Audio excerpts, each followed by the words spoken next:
Buenas noches. Al ser 16 de octubre del 2020, me gustaría hacer una pequeña presentación acerca de las vacunas y la COVID-19. Mi nombre es doctora Jimena Campos, soy médica y cirujana y he estado trabajando desde marzo con pacientes que padecen COVID-19. Bueno, esta noticia ya ustedes la conocen, ¿verdad? Ya la Organización Mundial de la Salud dijo no al confinamiento, ¿verdad? Porque ellos, el asesor David Navarro, que es un asesor especial de la Organización Mundial de la Salud, ha advertido que la pobreza mundial en el 2021 puede duplicarse, ¿verdad? A consecuencia de los cierres de las economías. Y también pues puede duplicarse la situación de desnutrición infantil a nivel mundial. Entonces era algo que quería, digamos, hacer notar en esta presentación como parte, digamos, como parte de esas medidas fallidas que de repente se han adoptado por los diferentes países con el fin de contener el virus, ¿verdad? De hacer una especie de mitigación de la transmisión y que, bueno, ellos ahora lo justifican diciendo que eso era algo que se hacía con el fin de que la gente que trabajaba en salud no se cansara tanto, que los hospitales se abastecieran de lo necesario para atender a los pacientes. Y se dieron una serie de justificaciones, incluso se habló de la danza del martillo y no sé qué, pero en países y economías como las nuestras, pues es muy sensible, ¿verdad? El no sé, el crear confinamiento de tantas personas, alterar tantos procesos productivos y afectar tanto economías de países pequeños, ¿verdad? Como los países latinoamericanos. Entonces, bueno, esto me pareció interesante destacarlo en esta oportunidad. Ahora, bueno, tenemos este término sindemia, ¿verdad? Que es otro de los temas que ahorita la gente habla mucho de si es la pandemia se transformó en sindemia, ¿qué es eso? No, realmente la pandemia no es que se transformó en sindemia. La sindemia es un término que dicen que es nuevo, pero honestamente es algo que ha existido desde siempre, ¿verdad? Desde el tiempo de la tuberculosis, cuando se diagnosticaron los primeros casos de SIDA en San Francisco. O sea, vemos como eso siempre ha existido. ¿En qué sentido ha existido? Bueno, ahorita lo que podemos referirnos a la definición dice que la sindemia es una epidemia sinérgica. La concentración de una enfermedad, la interacción de la enfermedad y sus fuerzas sociales subyacentes son sus elementos centrales, ¿verdad? Una sindemia es la suma de dos o más epidemias o brotes de enfermedades concurrentes o secuenciales en una población con interacciones biológicas que exacerban el pronóstico y carga de la enfermedad. O sea, esto quiere decir que dos factores se suman y complican más lo que está ocurriendo. El abordaje, digamos, de lo que se supone la pandemia de la COVID-19 se ha abordado de una manera como si fuera una enfermedad infecciosa común que no tuviera relación con con otras entidades, ¿verdad? Por ejemplo, con otras enfermedades crónicas o inclusive con problemas sociales y económicos, ¿verdad? Todos sabemos de que esta pandemia en especial ha evidenciado que personas que ya son pobres o que no tienen acceso a seguros médicos, a servicios de salud de calidad, son personas que están en desventaja muchas veces, ¿verdad? Porque no pueden acceder y se complican y o incluso pueden fallecer. Y todo por una desigualdad social o porque soportan una enfermedad diferente, por ejemplo, que tengan una diabetes no compensada o que no sepan que portan una enfermedad crónica. Entonces, a eso se refiere la sinergia, ¿verdad? Que en el caso de esta pandemia, por ejemplo, hay otros factores que tienden a complicar la evolución, incluso factores sociales, ¿verdad? En cuanto al Ministerio de Salud, bueno, ellos hicieron una comisión de mortalidad COVID-19 en Costa Rica. Entonces, al 14 de octubre se revisaron 212 expedientes.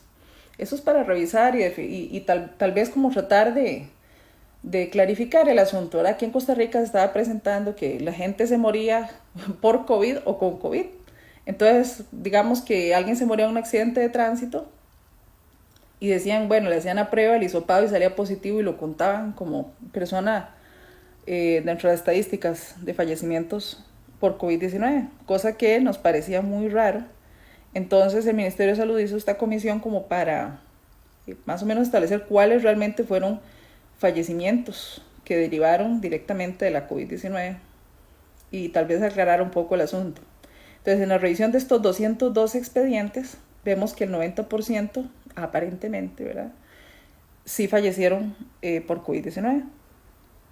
Y el resto no, ¿verdad? Entonces, digamos que si ahorita hay al menos al día de hoy, hay 1.168 fallecidos en Costa Rica por COVID-19, el 90%, nada más serían así. Si pudiéramos extrapolar estos datos a la población general, diríamos, ok, que al día de hoy en Costa Rica hay 1.168 fallecidos, pero digamos que según esto que ellos están diciendo, como esta muestra de expedientes es realmente significativa, es una muestra que es representativa, bueno, aquí podríamos suponer lo mismo, que de estos 1.168 que aparecen, el 90% son los que se murieron directamente. Entonces tendríamos 1.051 personas que realmente fallecieron al día de hoy, ¿verdad? Si nosotros usáramos esta muestra de expedientes, y 202 expedientes, que es la muestra, y el total, que son 1.168 a hoy, que es 16 de octubre, entonces esta es la cantidad de muertos estimada, 1.051, poco más de 1.000 personas en Costa Rica. Ok, entonces ellos, el Ministerio de Salud, se comprometió con esta comisión y han dado estas estadísticas, ¿verdad? Ok, ahora, lo que pasó, digamos, lo que pasa en Costa Rica en este tema de la vacuna. Nosotros somos un país muy pequeño, que evidentemente no tenemos un desarrollo importante, ni tenemos una farmacéutica grande, ni nada de eso. Dependemos de la industria farmacéutica de países más desarrollados. Entonces, nosotros tuvimos que suscribirnos, ¿verdad?, a un mecanismo, COVAX Facility.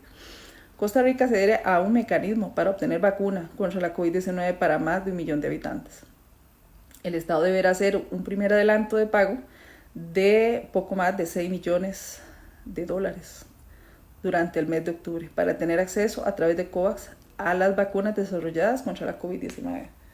Entonces nosotros nos adherimos a un mecanismo multilateral para obtener las vacunas y ya se está depositando este dinero, que no es poco, es mucho dinero, ¿verdad? Sobre COVAX Facility, es liderado por Gavi Alliance, que es una fundación privada sin fines de lucro, fundada por la OMS, UNICEF, la Fundación Bill y Melinda Gates y el Banco Mundial. Bueno, ya con eso tenemos un poquito más de idea de cómo es que nosotros vamos a adquirir la vacuna, aunque no hay, digamos, estudios de cero prevalencia para identificar si tenemos población con inmunidad, ¿verdad? Nosotros no sabemos, no hay estudios de cero prevalencia que digan si en Costa Rica hay un porcentaje alto de inmunidad, o sea, que ya tienen anticuerpos, se expusieron al virus o no. Pero bueno, ya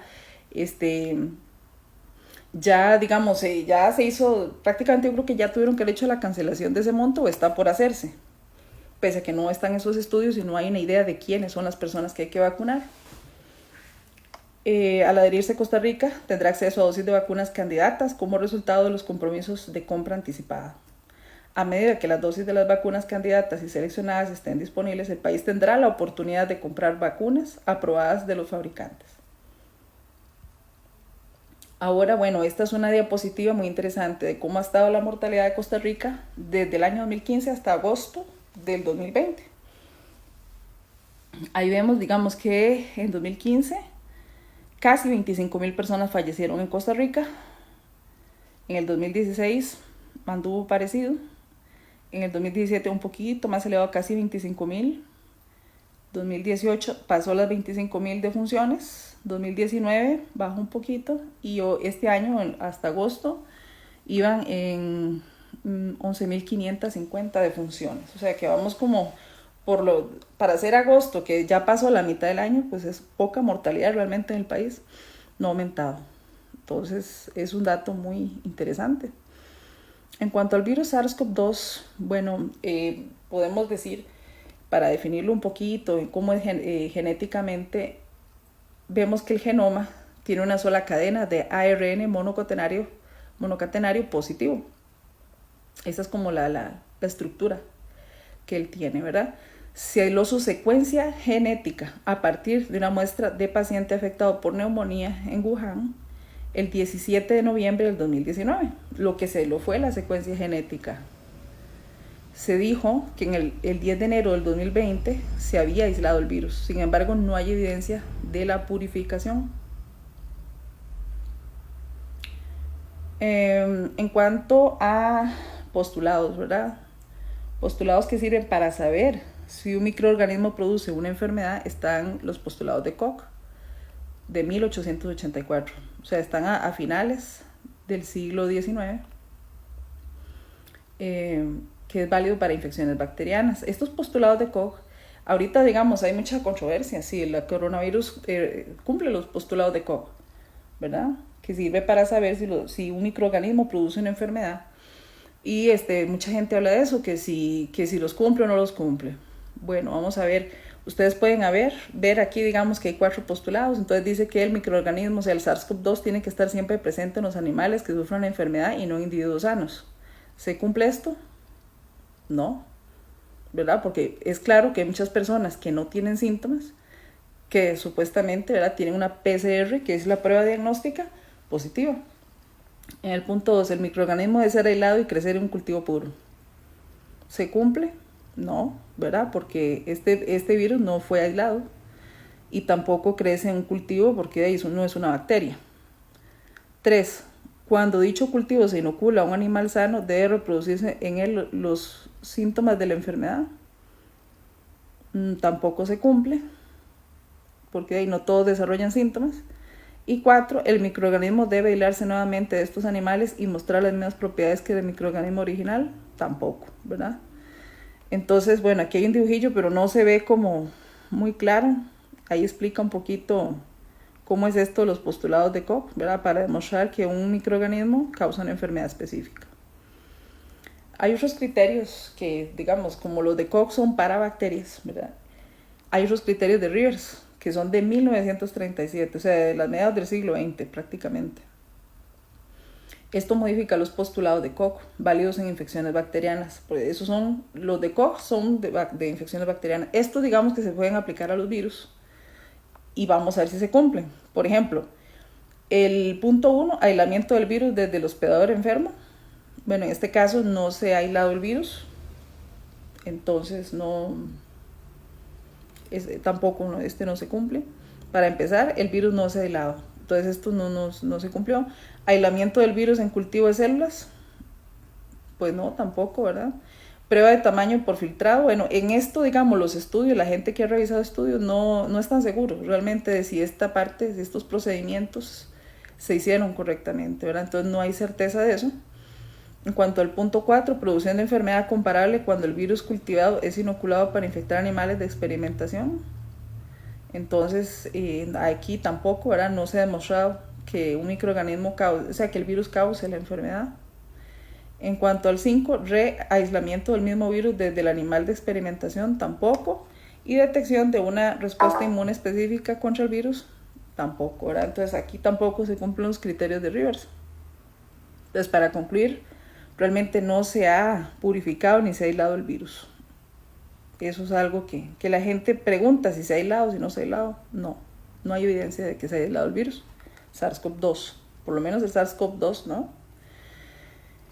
En cuanto a las vacunas, ¿verdad? ¿Qué es la situación con eso? ¿Por qué están apremiando con el tema de la vacunación a nivel mundial? Por ejemplo, hay mucha presión internacional, intereses económicos de las empresas farmacéuticas. También vienen las elecciones presidenciales en Estados Unidos. Eso también genera mucha presión a nivel mundial para hallar la vacuna y que tenga éxito. Entonces esa es otra de las situaciones que podrían estar favoreciendo que se desarrollen las pruebas, todos los ensayos de una manera apresurada.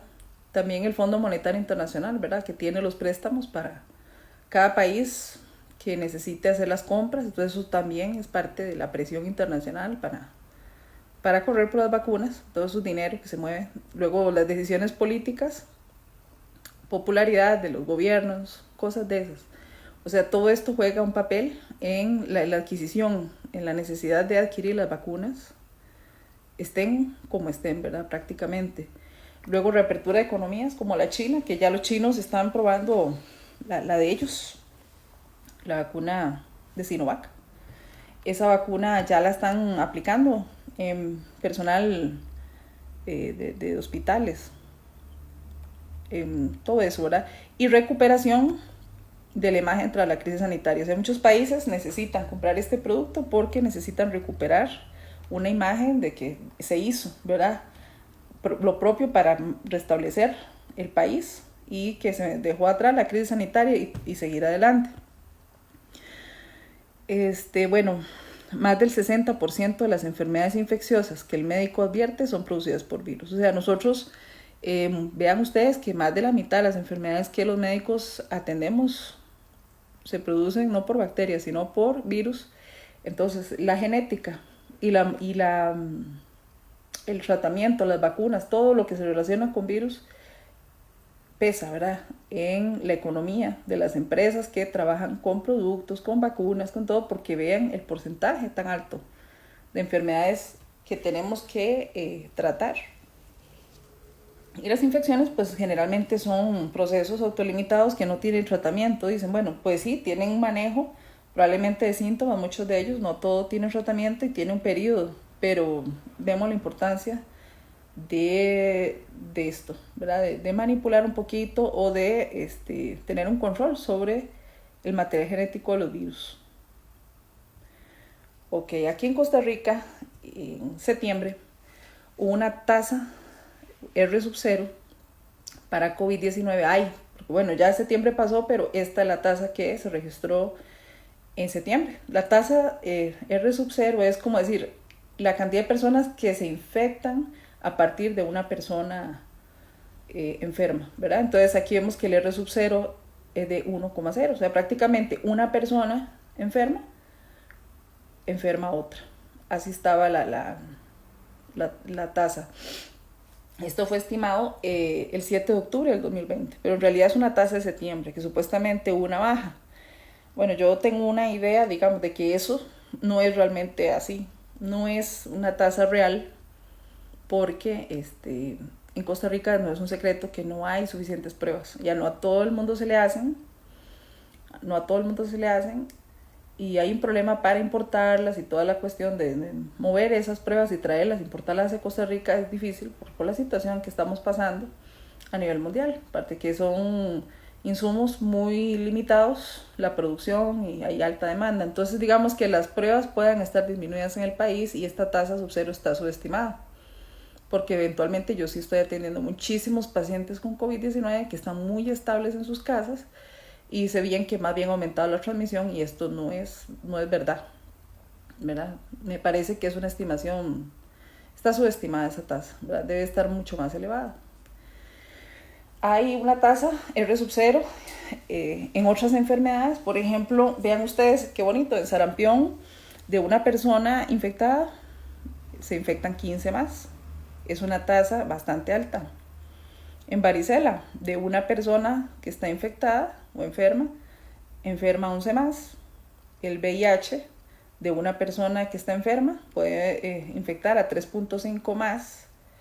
De la gripe H1N1, una persona enferma puede infectar a una persona prácticamente.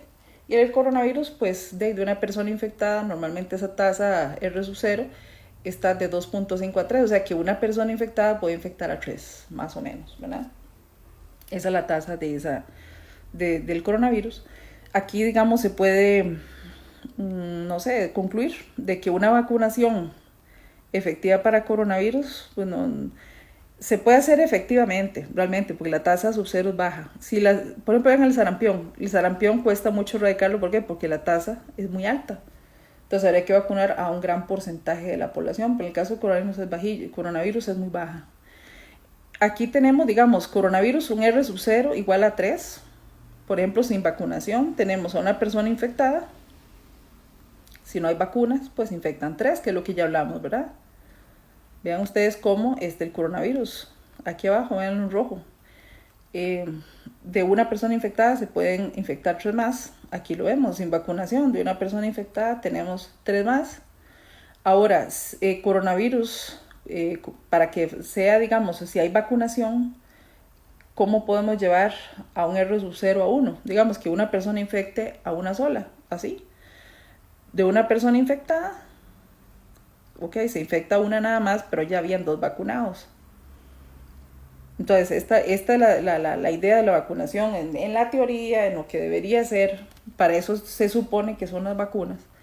Pues bueno, es eso, de poder inmunizar personas dentro de una población para que de los que no se han enfermado sean vacunados y haya personas que no se vayan a contagiar o se contagien a un ritmo más lento por esto. Porque digamos, si ya una persona está vacunada, le da inmunidad a otros de manera indirecta, ¿verdad? Entonces vemos cómo la tasa R sub 0 puede bajar si hay una vacunación adecuada. No sé si me explico. Para mí es muy fácil de entender, es muy sencillo. Esa sería como la idea, ¿verdad? Eso sería lo idóneo, pero bueno, en este caso tengo mis reservas. Vamos a ver, ¿cómo se fabrica una vacuna? Esa es una de las preguntas que mucha gente se hace.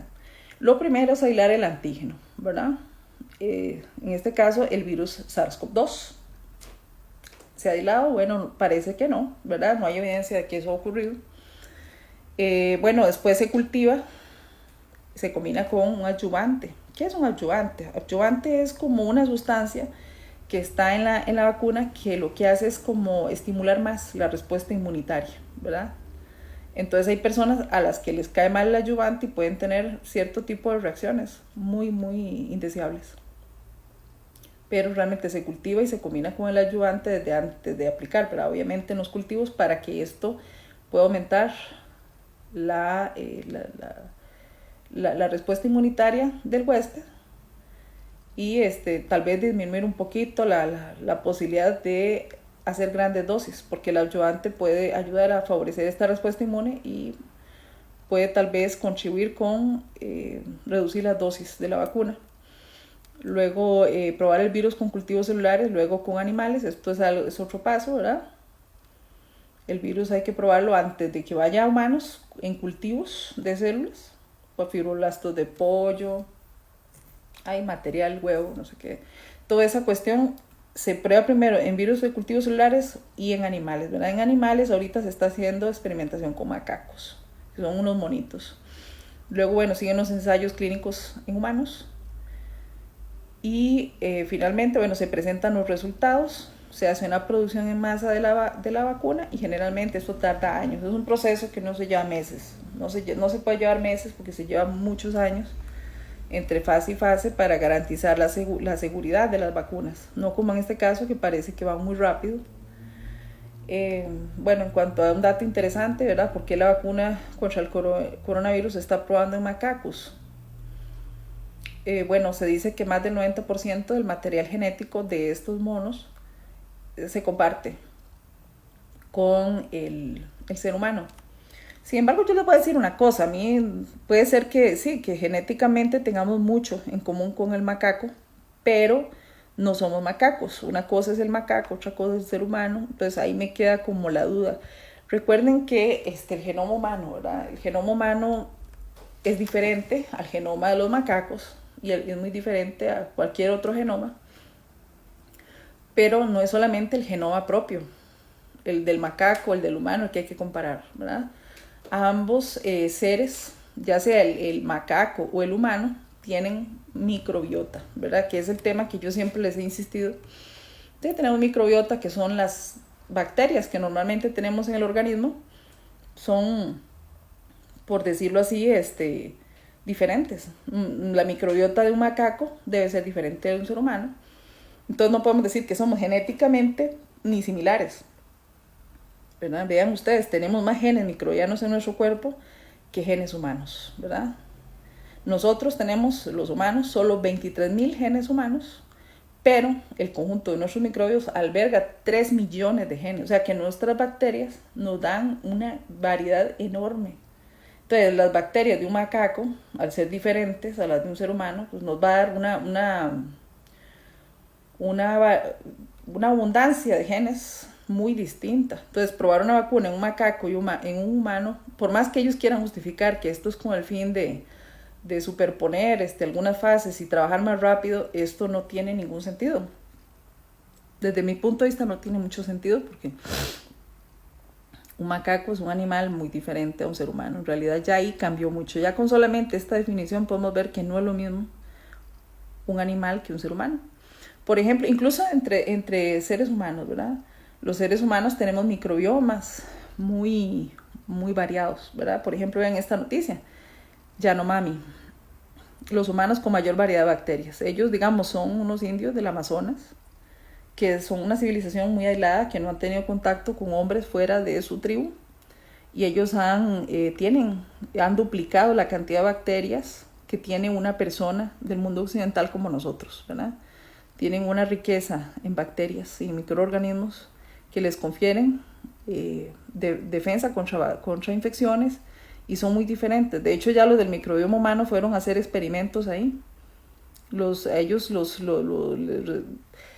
Sacaron muestras, llegaron a visitarlos los científicos, les sacaron muestras de heces, de un montón de muestras de diferentes lugares de su cuerpo para revisar sus bacterias. Encontraron una variedad riquísima de bacterias que no tenemos en el mundo occidental, y esto es, pues me dice que entre seres humanos no somos iguales. Me dice la cantidad de información genética que tienen ellos, ¿verdad? También las bacterias intestinales, esta otra tribu también, por ejemplo, cambian según la estación, porque la alimentación de ellos varía según la estación. Entonces vemos como ni siquiera por comer cosas, por ejemplo, la alimentación tiene mucho que ver con la constitución de esa microbiota, de la composición de las bacterias del cuerpo. Entonces, ni siquiera personas que se alimentan, por ejemplo, diferente, ahí sí varía mucho las bacterias, la información genética que portan, cómo responde su sistema inmunológico, probablemente es diferente. Hay algo que quería comentarles, digamos, por ejemplo, esta diapositiva del CEBIERC, ¿verdad? Que es una mayor editorial de libros de medicina y literatura científica del mundo, en que ellos publicaron este artículo que dice que las personas que se han vacunado con la vacuna de la influenza experimentan interferencia viral, ¿verdad? Esto los pone en riesgo de adquirir un resfriado 36% más que el resto de personas que no se vacunaron. Y esto, como algo anecdótico, yo hice una revisión al inicio de mis primeras intervenciones, a ver de las personas que yo atendía con coronavirus, cuántas tenían gripe, cuántos se habían vacunado contra influenza en el último año, o que tenían esa costumbre de vacunarse. Pero más que todo la pregunta fue esta: si se vacunó en la última campaña de vacunación contra influenza, y el 80% de esas personas sí se habían vacunado. De los enfermos que yo tuve con COVID al puro inicio, que yo estaba revisando, yo siempre he sugerido que revisen eso, que sea de alguna manera de estudiarlo. Ahorita que se está atendiendo pacientes con COVID, que tal vez se haga un estudio de eso y que le pregunten a la gente quiénes se han vacunado contra influenza y quiénes no. Bueno, yo en marzo, abril hice esas preguntas y llegué a esa pequeña conclusión, pero eso fue al puro inicio y no lo pude seguir por el volumen de trabajo que tengo, pero muy llamativo, y ahí se describió en este artículo, en esta publicación. Probablemente sí, la vacuna de la influenza pueda tener algún tipo de asociación con eso de que la persona pues sí tenga más facilidad de adquirir COVID-19, en mayor probabilidad, por un fenómeno de interferencia viral. Bueno, ahora también comentarles que salió una noticia que dicen que la influencia genética inmunológica tiene que ver para que los pacientes tengan mayor gravedad cuando tienen la COVID-19. Parece ser que personas jóvenes que uno a veces trata y sanas se tienden a complicar más por situaciones genéticas inmunológicas. Vean la importancia que tiene esto. Vean la importancia que esto tiene, porque dice uno, qué raro, esa persona que tenía tantos factores de riesgo y no le pasó nada con la COVID, y esta persona joven se vio más comprometida, y parece ser que sí, que hay una influencia genética inmunológica en eso, ¿verdad? De que las personas se agravan más. Y yo me atrevería a decir que también esa vacuna de la gripe tiene mucho que ver, pero es algo que yo no puedo concluir, hacen falta más estudios. Este cuadrito es muy bonito. Este cuadro, digamos, lo quise presentar en esta oportunidad para que vean cómo más o menos desde la mitad del siglo pasado han venido bajando las enfermedades infecciosas Y en cambio han ido subiendo otro tipo de enfermedades, ¿verdad? Por ejemplo, las autoinmunes, que no son infecciosas, ¿verdad? Y no, la vacunación más o menos entró a mediados del siglo pasado. Con la vacunación las infecciones, ok, las enfermedades infecciosas han venido reduciéndose, pero miren cómo han aumentado las enfermedades autoinmunes. Eso me parece tan curioso. A veces le echan la culpa a que la gente limpia mucho, que alteran la microbiota, porque se exceden en el uso eh, de químicos para limpiar. Pero yo creo que la vacunación nadie la está mencionando y deberíamos de poner los ojos en eso, ¿verdad? Si la vacunación tiene alguna relación en este aumento de enfermedades autoinmunes. De hecho, varios ensayos de vacunas actualmente se han tenido que detener temporalmente por ese tipo de situaciones, ¿verdad? Que los pacientes tienen enfermedades inexplicables y cosas que nadie sabe, mielitis transversa y todo, durante el ensayo, y han tenido que detener los estudios por eso. Entonces es algo que no deberíamos dejar de vista, ¿verdad? Cómo tal vez podría eventualmente la vacunación alterar el código genético humano, ¿verdad? Ahora tenemos fases de la vacuna, fases de la vacuna antes de ser aprobada. ¿Cuáles son todas esas fases de las que se habla y que a veces la gente no pone con mucha atención? Por ejemplo, la fase 0 preclínica, ¿verdad?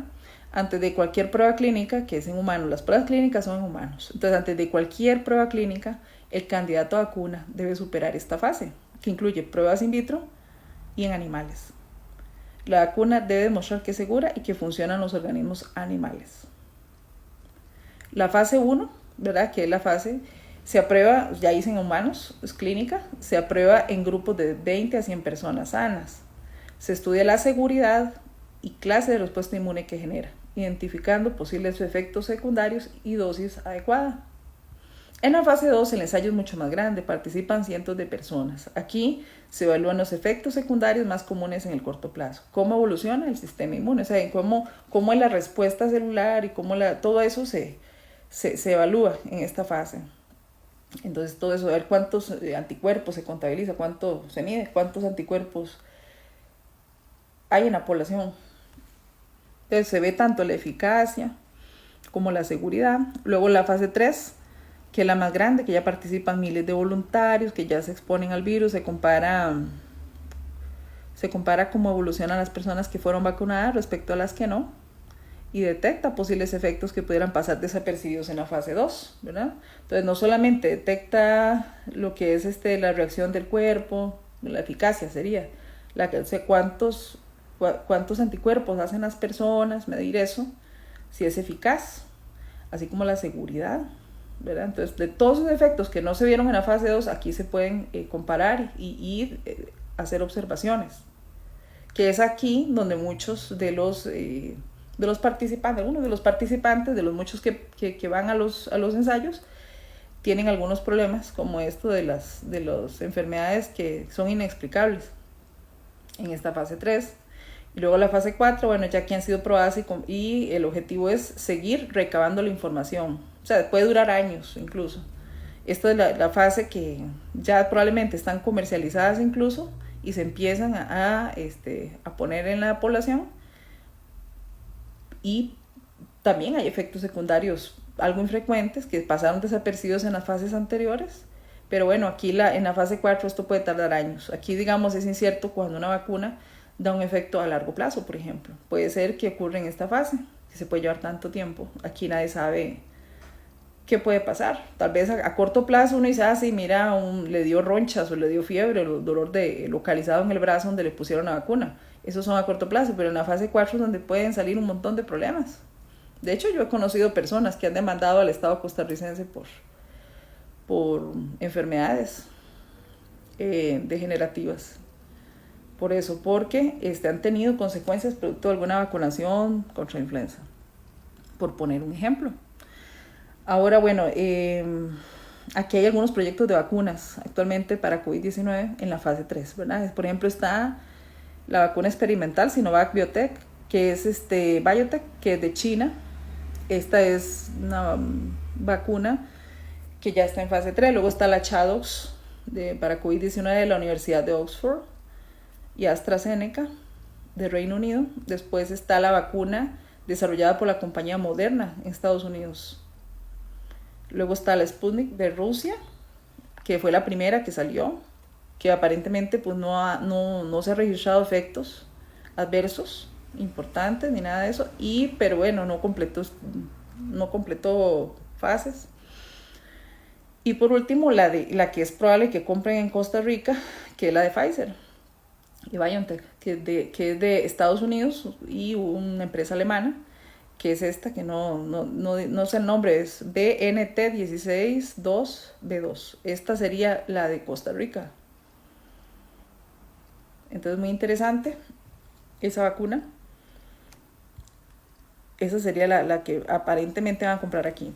Luego, la vacuna experimental Sinovac Biotech de China.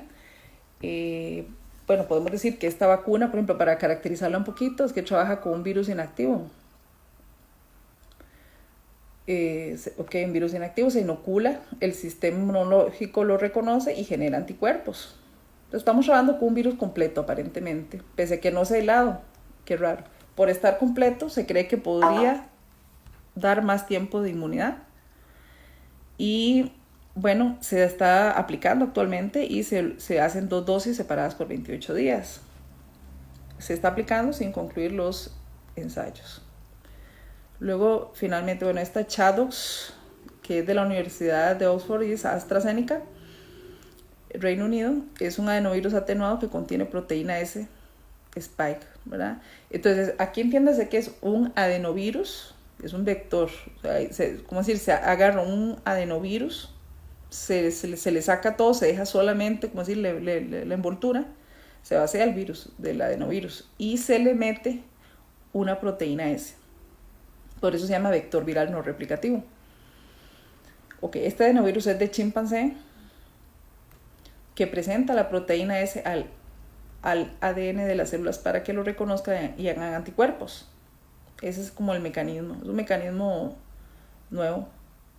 Luego dice, inicio en septiembre, suspendió el ensayo porque el paciente tuvo una reacción inexplicable. Entonces, esta fue una de las vacunas que tuvo que suspender el estudio, ¿verdad? Porque durante el ensayo un paciente tuvo una reacción y se espera que produzca 400 a 1.000 millones de vacunas. Luego está la vacuna desarrollada por la compañía Moderna de Estados Unidos. Usa una plataforma nueva que es el ARN mensajero 1273 que codifica la proteína S. Está recubierto por nanopartículas lipídicas protectoras. Se aisló el virus, se secuenció una porción proteína S para hacer ARN mensajero que sintetiza una forma sintética de proteína S, que es el antígeno, y genera una proteína S que se llama S2P. Es más rápido, fácil y barato. Se supone que esta vacuna Moderna promete porque supuestamente es más barata, más fácil y más rápida. Esa es la diferencia con las otras vacunas. Luego está la vacuna Sputnik de Rusia, que la cobertura se espera que sea el 70 al 80% de la población rusa en 9 a 12 meses. Se basa en adenovirus humano. La fase 1 y 2 no reportó efectos adversos importantes. Y ahora se está presentando otra versión de Sputnik V, que es para pacientes mayores de 60 años. No hay casos de COVID en ninguno de los 2.000 voluntarios. O sea, de lo que ya se inyectó, no hay ninguno con COVID, o sea, que parece que ha sido efectivo. Luego está la de Johnson Johnson, que fue la otra que presentó un efecto secundario. Actualmente, ahora que salió una noticia, dice que combina el material genético de la COVID-19 con adenovirus modificado. Las células humanas generan respuesta inmune, generan anticuerpos neutralizantes contra el virus.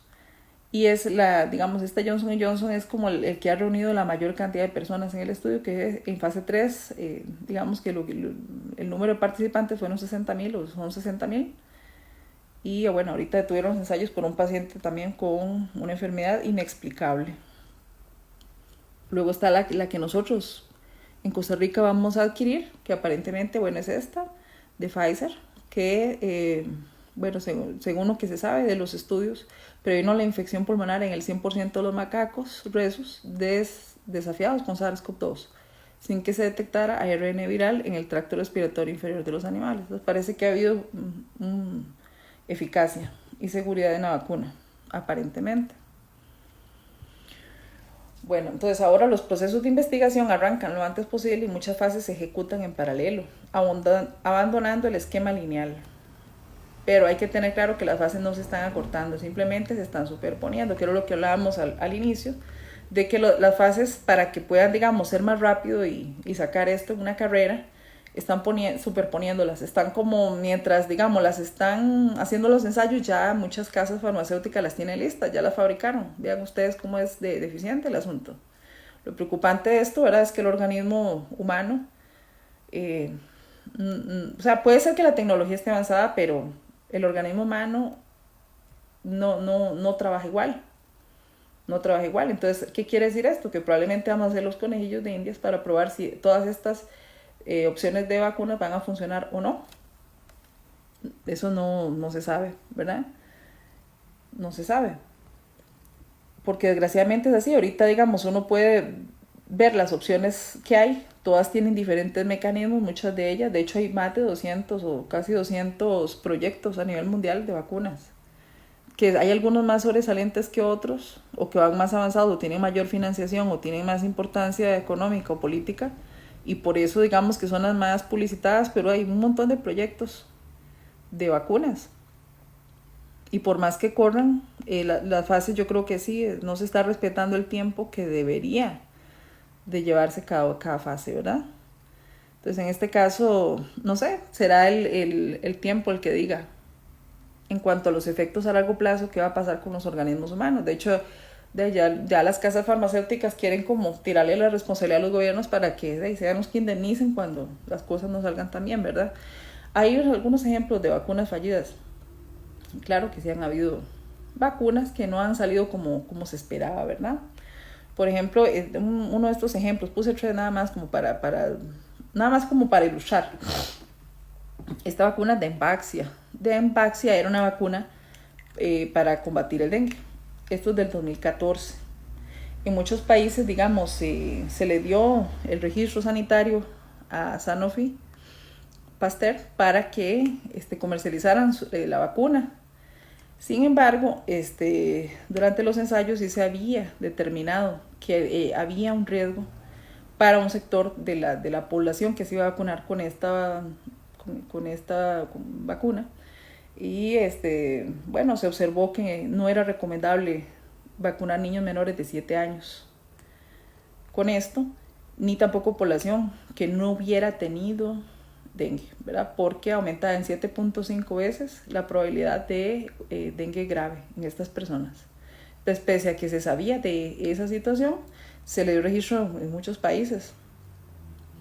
Vean ustedes cómo, digamos, a veces los controles de los ministerios de salud, de las secretarías de salud y de diferentes países no son garantía, ¿verdad? Para que le dan permiso a vacunas que no tienen la seguridad, ¿verdad? No demuestran seguridad y tampoco eficacia, porque esta Dengvaxia, ella, digamos, como son 4 serotipos del virus del dengue, esta vacuna solamente era eficaz como en en el serotipo 3 y 4, en el 1 más o menos, y en el serotipo 2 no era eficaz, no generaba anticuerpos. Sin embargo, pese a que no era eficaz y tampoco brindaba la seguridad, bueno, se le otorgó registros sanitarios, ¿verdad?, en diferentes países. Luego tenemos esta vacuna del neumococo de GlaxoSmithKline del 2012, ¿verdad?, en que murieron 14 niños en Argentina. Hubo mucha indignación porque el gobierno fue omiso,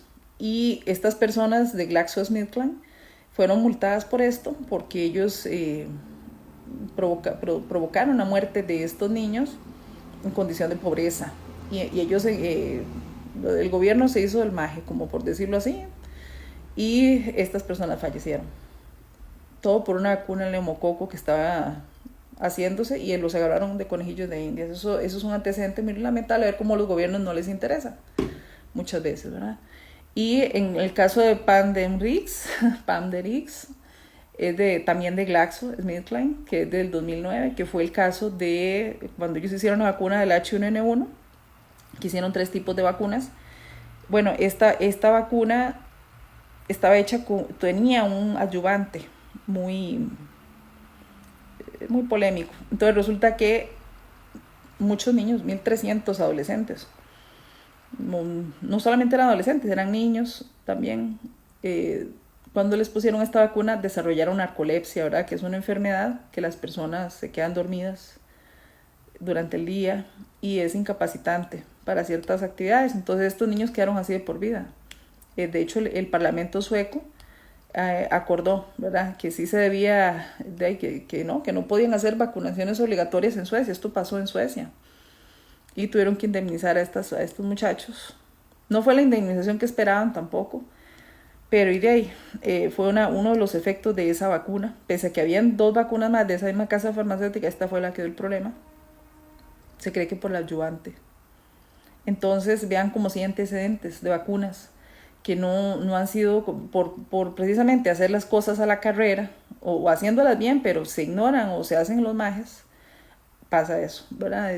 Los gobiernos, las casas farmacéuticas, hay intereses económicos importantes y ahora políticos, con esto de las elecciones de Estados Unidos, que a veces se hacen de la vista gorda un montón de cosas para ir y comercializar y poner una vacuna, colocarla en el mercado. Entonces son cosas que tenemos que tomar en consideración, ¿verdad? A la hora de vacunarnos. Bueno, les agradezco un montón la atención. Espero próximamente voy a tratar de hacer otro programa más diferente, pero con datos acerca de lo que es la microbiota, cómo es la manipulación del microbioma también, ¿verdad? Por medio de vacunas. Y bueno, yo creo que tal vez lo podemos hacer en una semana si no me han bloqueado después de esta presentación. Les agradezco un montón la atención.